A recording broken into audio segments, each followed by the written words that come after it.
अस्सलामुअलैकुम बिस्मिल्लाहिर्रहमानिर्रहीम। आज हम बात करेंगे कि एफएससी के बाद अक्सर स्टूडेंट्स जो होते हैं उनको समझ नहीं आ रहा होता कि वो कौन सी फील्ड ज्वाइन करें, क्योंकि एफएससी तक तो एक रिदम के साथ चलता रहता है ना।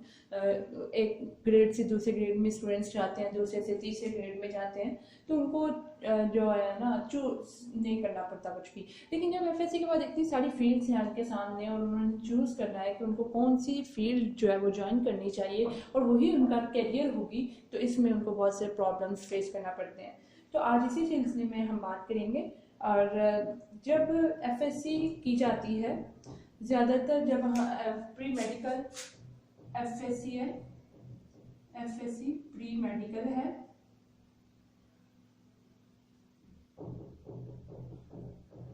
तो प्री मेडिकल वालों का जो है ना एक ही हदफ होता है, उनका एक ही गोल होता है कि उनको जो है एमबीबीएस करना है। एमबीबीएस अक्सर मैंने देखा है कि बच्चे ये नहीं देखते कि उनका इंटरेस्ट क्या है। बच्चों को बस एक चीज उनके माइंड में फिट कर दी जाती है कि आपको एमबीबीएस करना है। एफएससी का मकसद प्री मेडिकल का सिर्फ और सिर्फ एमबीबीएस है। तो ऐसा होता है जब स्टूडेंट्स जो एमटेक कर लेते हैं उसके बाद एमबीबीएस में उनका एडमिशन नहीं होता, एक ऐसा कैलिबर नहीं होता कि वो एमबीबीएस में जा सके, क्योंकि हमारे मेडिकल कॉलेजेस इतने ज़्यादा नहीं हैं और हमारा मेरिट जो है वो बहुत हाई है। तो उसके बाद बच्चे भी स्टार्ट हो जाते हैं और टाइम भी कम होता है, तो फिर कुछ समझ नहीं आ रहा होता कि कौन सी यूनिवर्सिटी में अप्लाई करना चाहिए, किस फील्ड में जाना चाहिए। तो उसके बाद जो है वो कोई ऐसी फील्ड चूज कर लेते हैं जो सारी जिंदगी उस पे पछताना पड़ता है उनको। तो हमेशा एक बात याद रखिए, जब भी आप अपनी लिए फील्ड चूज कर रहे हैं तो उसमें आपने एक बात का ख्याल रखना है कि ये नहीं देखना कि मेरे मार्क्स अगर इतने 1000 मार्क्स हैं तो मुझे एमबीबीएस ही करना है। नो, ऐसे नहीं है। अगर आपके 1000 मार्क्स है लेकिन आपका इंटरेस्ट इंग्लिश लिटरेचर है तो आप इंग्लिश लिटरेचर में जाएं, आपका स्कोप उधर ही होगा। और अक्सर जो हम लोगों का सोसाइटी ऐसी है कि डॉक्टर को बहुत दिया जाता है कि डॉक्टर बहुत बड़ी चीज़ है। जाहिर सी बात है, मेहनत करनी पड़ती है, मेरिट पे आना पड़ता है और फिर इंसान एमबीबीएस करता है। और एक बात मैं आपको बता दूं कि डॉक्टर सिर्फ एमबीबीएस वाले नहीं होते, बल्कि पीएचडी वाले डॉक्टर होते हैं। जो पीएचडी करते हैं वो डॉक्टर होते हैं। तो अब आज हम कुछ फील्ड्स का यहाँ पे जिक्र करूंगी जो आप ज्वाइन कर सकते हैं एफएससी के बाद अपनी प्री मेडिकल। ओके, ये हमने यहाँ पे लिख दी कुछ ऐसी फील्ड्स हैं जिनका मेरिट बहुत ज़्यादा होता है और जिनमें हर बंदा जो है एडमिशन नहीं ले सकता। और एक बात उनमें से जो है पहली एमबीबीएस है, फिर बीडीएस है, डीवीएम है और फॉर्म डी है। और आपको पता होगा एमबीबीएस जो है अक्सर एफएससी वाले सारे बच्चों को पता होता है कि एमबीबीएस बेसिकली है क्या। उसके बाद बीडीएस भी है जो अक्सर बच्चों को नहीं पता होता। ये डेंटिस्ट होते हैं जो बीडीएस वाले होते हैं, और डीवीएम वाले जो होते हैं ये वेटनरी साइंसेस को पढ़ते हैं। ये इनका ताल्लुक जो है एनिमल्स के साथ ज़्यादा होता है।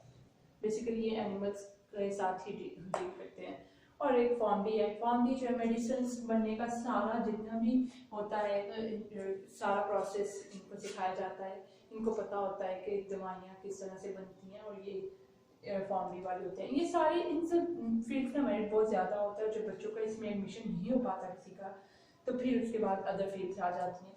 लेकिन ऐसा भी हो सकता है कि आपके मार्क्स इन मेरिट पे आ रहे हैं आप, लेकिन इसके बावजूद आपका इंटरेस्ट नहीं है एमबीबीएस, बीडीएस, डीवीएम, फॉर्मडी किसी में भी आपका इंटरेस्ट नहीं है, तो आप अपने इंटरेस्ट की फील्ड में जाएंगे, आपके लिए ज़्यादा बेहतर होगा। बजाय इसके कि आप कहें कि मेरे मार्क्स ज़्यादा हैं या मेरा दोस्त इस तरफ जा रहा है या फैमिली में फला जो है वो इस फील्ड में है तो मैं भी इस फील्ड में जाऊँगा। ऐसा हरगिज़ मत करें, जो आपका इंटरेस्ट है उसमें जाएँ।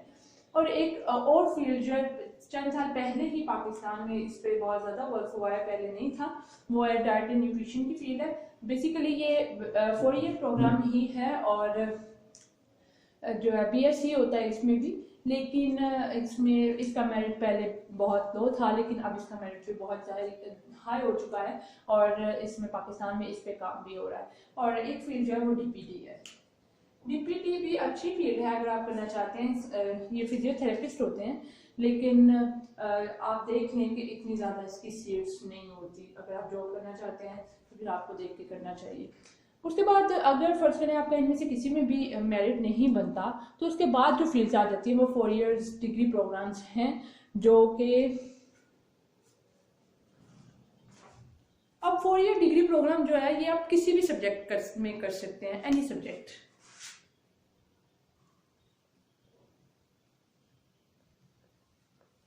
कोई भी सब्जेक्ट आपको, आप मैथ्स में बीएस कर सकते हैं, फिजिक्स में कर सकते हैं, केमिस्ट्री में कर सकते हैं, आप इंग्लिश लिटरेचर में कर सकते हैं, उर्दू अदब में कर सकते हैं, आप फारसी में कर सकते हैं, आप पंजाबी में कर सकते हैं, किसी भी सब्जेक्ट में जो है वो आप कर सकते हैं और इनका मेरिट जो है वो सब्जेक्ट के हिसाब से होता है।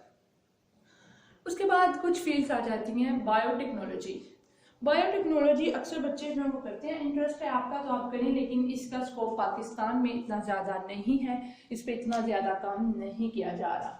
उसके बाद माइक्रोबायोलॉजी है। माइक्रोबायोलॉजी भी अगर आपका इंटरेस्ट है तो आपको मैं ये फील्ड्स बता रही हूँ, अगर आप देखें आपको इंटरेस्टेड लगती है कोई भी, आप उसके बारे में सर्च करें, उसके मेरिट को देखें। जाहिर सी बात है आपको अगर एडमिशन लेना है, अगर ऐसा भी नहीं हो सकता कि आपका इंटरेस्ट MBBS और आपके जो है 600 नंबर आ जाता है और आप कहते हैं कि मेरा तो इंटरेस्ट ही वो है तो मैं वही करूँगा, वो आप प्राइवेट में भी नहीं कर सकते, क्योंकि प्राइवेट में भी मार्क्स मैटर करते हैं। तो एक एग्रीकल्चर भी पाकिस्तान में करवाई जाती है, माइक्रोबायोलॉजी कराई जाती है, और साइकोलॉजी। साइकोलॉजी में पहले इतना नहीं था इसकी तरफ रुझान लोगों का, लोग ज़्यादा अहमियत नहीं देते थे, तो लेकिन अब जो है साइकोलॉजी इस पे काफ़ी काम किया जा रहा है और इसकी फील्ड्स भी हैं। अगर आप आर्मी भी ज्वाइन करना चाहते हैं तो वहाँ पे भी साइकोलॉजिस्ट की सीट होती है, आप साइकोलॉजी कर सकते हैं। इसके बाद अगर फ़र्ज़ करें आप ने ये सारे सब्जेक्ट्स जो हैं, ये सारे डिग्रीज जो हैं, इनमें से किसी में भी आपका इंटरेस्ट नहीं है, मार्केटिंग कर सकते हैं आप। मार्केटिंग भी सब्जेक्ट है, अगर आपका इंटरेस्ट है मार्केटिंग में, अगर आप में स्किल्स हैं तो आप इसमें भी मास्टर्स कर सकते हैं। और उसके बाद अगर इन सारी फील्ड्स के बाद अगर आपको को कुछ भी पसंद नहीं है तो आप ये फील्ड्स जो है कम्पिटिटिव एग्ज़ाम्स आ जाते हैं, आप ये भी कर सकते हैं। CSS जो है कम्पिटिटिव एग्ज़ाम है, अगर आप करना चाहते हैं तो आपके पास 16 ईयर्स की, पहले नहीं, पहले 14 ईयर्स की एजुकेशन चाहिए होती थी, लेकिन अब 16 ईयर्स की एजुकेशन के बाद, लाइक मास्टर्स के बाद, मास्टर्स करने के बाद आप जो है ना कर सकते हैं CSS। लेकिन अगर आप BS करते हैं तो वो भी चूँकि 4 ईयर्स का होता है, तो उसके बाद भी आप CSS कर सकते हैं। उसके बाद पाक फोर्सेस जितनी भी हैं, आर्मी में, पाक PAF में, एयरफोर्स में, नेवी में, आप पुलिस में अप्लाई करना चाहते हैं तो इसका जो है, इसमें FSC के बाद भी सीट्स होती हैं, आप FSC के बाद अप्लाई कर सकते हैं इफ़ यू आर इंटरेस्टेड।